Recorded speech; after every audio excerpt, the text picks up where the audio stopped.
By Jonny.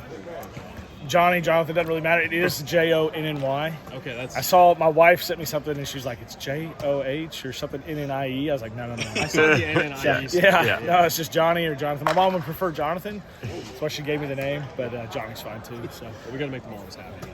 Yeah, no doubt. Yep. Yeah. So, how's spring going so far? It's good, man. Highly competitive. Establishing our up-tempo stuff has been different. The guys have really bought in. You can kind of hear us out here at practice screaming to get lined up, seeing the signal fast, processing information fast. And that's the deal, especially like when you go through like an 8-play rack and you're tired and you're like, oh gosh, what is that signal? Is that signal this play? Is it this play? Like that kind of deal. So that's been the adjustment for them. It's been going pretty good.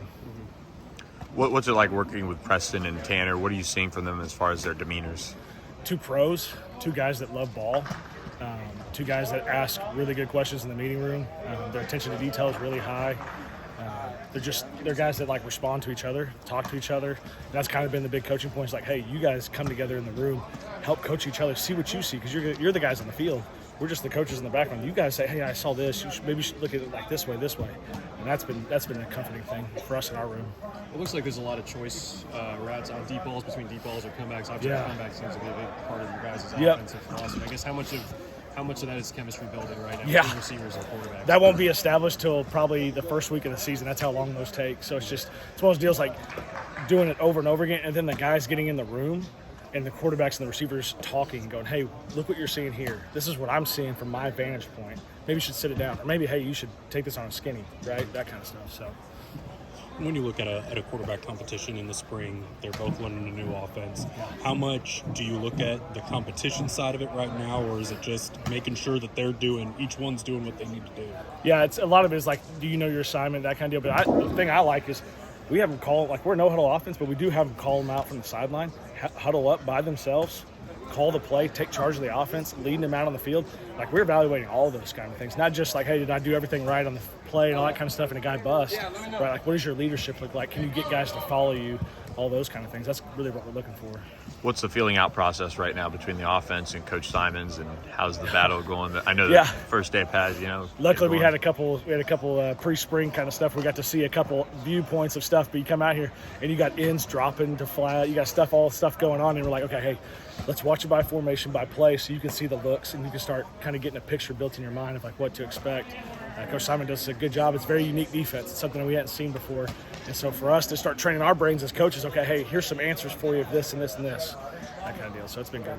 How much of Preston and Tanner did you guys watch from last year, and how much are you're trying to fix little things in their games or emphasize different things that, even though it was a different scheme last year? No doubt.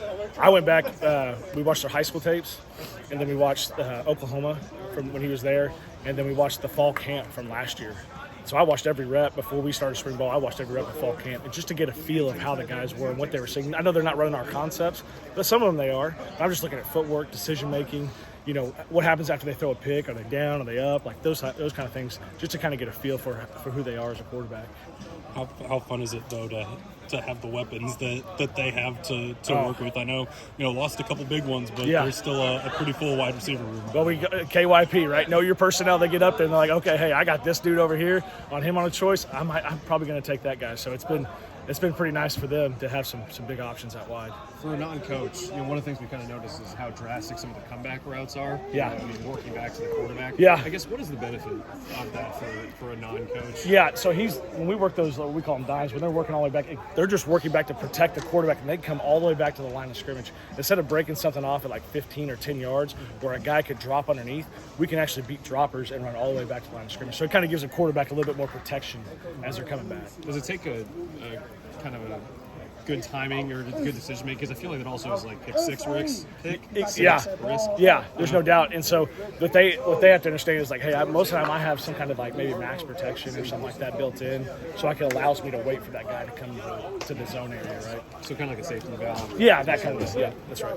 So some shuffling on the offensive line. How does that impact how you guys view how that is coming together, how the offense is just performing overall? Yeah, I think we've had the quarterbacks, they go with every group.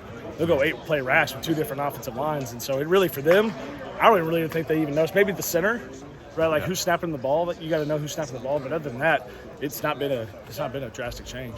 For you personally, being a position coach for the first time, obviously a very important position coach. I guess what are you trying to develop, and what adjustments have you been making personally? Oh man, trying to transition from the guy that's like screaming all the time to get people to get lined up, that kind of stuff, to focusing on one dude, like making sure he's right, and like letting somebody else do all the things that I used to do beforehand, right?